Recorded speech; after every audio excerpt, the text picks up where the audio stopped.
to make sure that I give time to answer questions, specific questions concerning what I've been saying over these last 2 weeks. And the questions that are coming up are good. You're actually engaging with the material, and I'm glad to see that. And you're also bringing up responses that have to do with some of the things I've said and also some of the things that I possibly haven't said. And here's a question that is along that line. It's done by Farid Khalteh. I assume, Farid, that you are a Muslim. And you say, let me go ahead and quote this verbatim.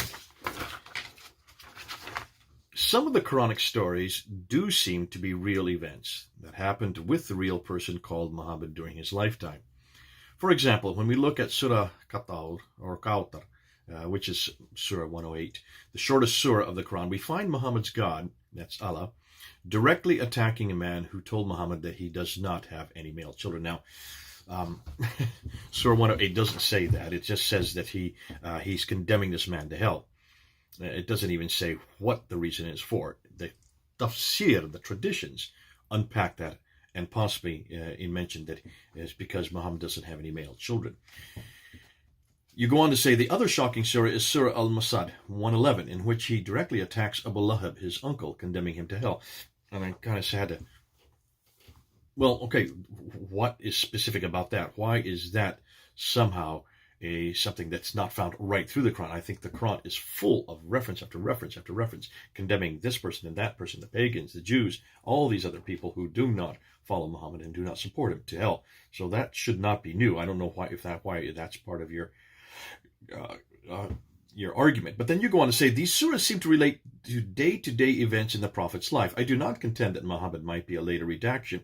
Maybe there was a historical person who, with a cult following in Arabia, and then Islam was built around this man. But then, for that matter, much of the Quran is built around his needs, his problems. And so I can understand then why this might look like it's so specific. It's dealing with one man. It's talking about his hatred or the fact that he's condemning these people to hell. So how could that not be true? Or how could we say this is a later redaction? And if it's so, it would still be a redaction of this Muhammad. The problem is redaction by definition means it comes from much later, put onto someone who is much, much earlier. In this case, the traditions, which only begin to appear with Ibn Ishaq in 765, though we don't have his material. So I always say Ibn Hisham 833.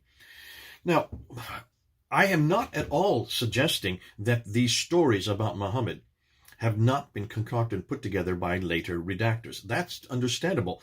Remember, once Muhammad was chosen in the late 7th century by Abd al-Malik, he put his name on the Dome of the Rock. He introduced his name on the coins. He introduced his name on the caliphal protocols. Once that had been done, they now had a prophet, and then they needed to have a revelation. And once the revelation starts to be put together, as we have said, the Quranic manuscripts do seem to appear from 705 and on, and they start to proliferate from that time.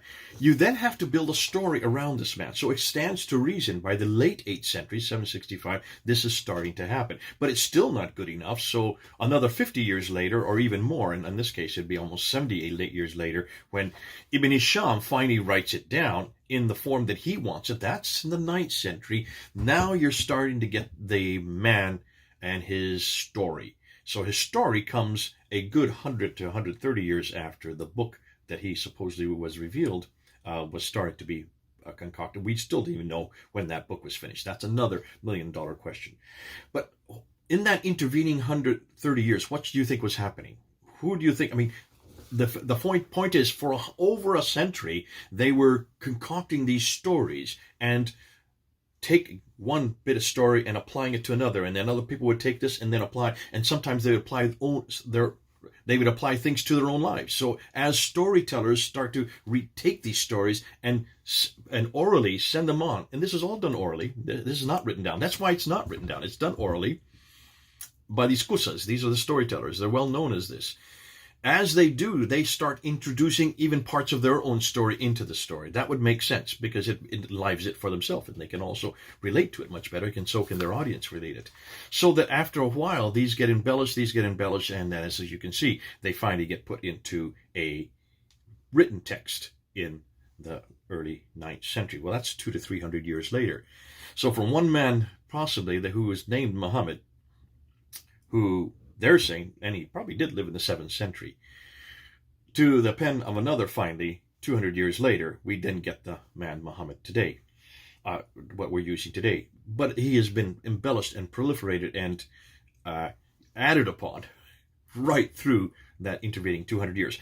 It's fascinating because this is referred, and Patricia Corona refers to this very thing. Let me just quote what Patricia Corona says. She says this about these storytellers, these kusas. And I quote from her. As this is from 1987 in her book on Meccan trade and the rise of Islam, where it says, as storyteller followed upon storyteller, the recollection of the past was reduced to a common stock of stories, themes, and motifs that could be combined and recombined in a profusion of apparently factual accounts. Each combination and recombination would generate new details, and as spurious information accumulated, genuine information would be lost. In the absence of any alternative tradition, early scholars were forced to rely on the tales of the storytellers, as did Ibn Ishaq in 765, al-Waqidi in 835, and other historians, Ibn Hisham 833. It is because they relied on the same repertoire of tales that they all said such similar things. So Patricia Corona is admitting this. This is very true, and this is what you would expect if it's done orally. And remember, we have, and I've said this is the problem with the old Islamic traditions. They have all been passed down orally. Muslims admit that because Muslims are aware of the fact that they don't have anything written down until 833, and that every one of these akhbars, every one of these traditions has a list of names called isnad. The matan is preceded by the isnad, and the isnad are a list of names from which that story came through, and it came through many, many generations, many hands, and in every time you can see these are recombined, and new ideas were added, especially ideas that were specific to that person's life, like you're giving the example with Surah 108 and Surah 111, though they're not probably the best examples. Dr. Michael Cook says this. He talks about this proliferation, and he talks about how this, from Ibn Ishaq all the way up to the time of Ibn Hisham, when we finally get it written down, and al-Waqidi, who comes after that, take a look and see how this proliferates. So he mentions this, talking about the father of Muhammad, Abdullah, known as Abdullah. Ibn Ishaq in 765 says about Abdullah that he died early enough to leave Muhammad an orphan. But as to the specific details of his death, God knew best. And that's what Michael Cook says in his book on page 63. Waqidi, however, writing 50 years later, mentions when Abdullah died, how he died, where he died, what his age was, and the exact place of his burial. So according to Michael Cook, this evolution in the course of half a century from uncertainty to a profusion of precise detail suggests that a fair amount of what Waqidi knew was not knowledge. And I think, Haltech, that is the problem right here. You're bringing up a good point, and that's a very good point. And that is, why are these stories so specific, and why is it that there's so many that are personal, and why is it they deal with one man, Muhammad? How wouldn't they be true if they were so specific? Yes, exactly, especially if it's been embellished over the years, and if it has been added to, and if it also includes parts and areas of the person who's telling of their own life. I lived in West Africa with my wife for 5 years. We lived in the country of Senegal, in the city of Thiès, inland. And our next door neighbors were griots. Griots are the equivalent in West Africa to what the Kusas were back in the 8th and 9th century. In Arabia, they were storytellers. And these griots would go to these ingentes. These ingentes would be, whenever a child was born, they would have a baptism for the child. And they bring their drums, and they really hit their drums, and they're brilliant to listen to. And we would always be invited to these ingentes of our friends. And I remember as we would sit there, these griots would come up to us, and they would slap a 5,000 CFA, or CFA as they called it, note on our knee. And then they would start drumming their drums. And depending on what we did with that 5,000 CFA note, either if we left it on our knee, they would then give us a story about our history, and I would get stories about my history. But if we doubled it, if we put a 10,000 CFA, took the 5,000 and replaced it with the 10,000, doubled it, we would get a completely different story about my history. And what's fascinating, I being an American, the only American there, I suddenly got a whole history. I had no idea that I was born, that my ancestry comes from Africa, or that my ancestors had a whole line of African great men of God and also great leaders. Because if I had doubled it, if I didn't double it, I would have all kinds of brigands and dacoits in my history. And this is well known in West Africa. It's almost like entertainment. And to keep from being embarrassed, you always doubled it or tripled whatever they put down, and that's how they made their money.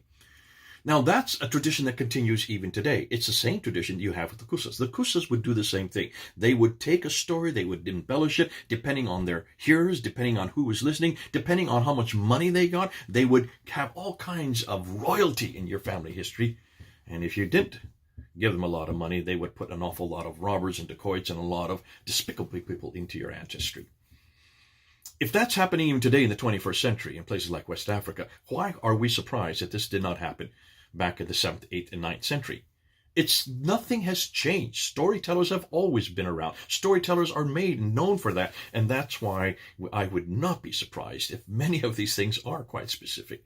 And as they get, and the repertoire gets added to along the way, you can expect that much of that which is there, as Cook said, amounts to that which was not knowledge.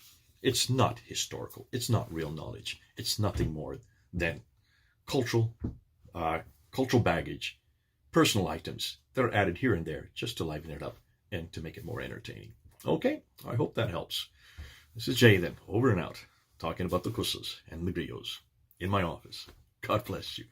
Let's go for the next question.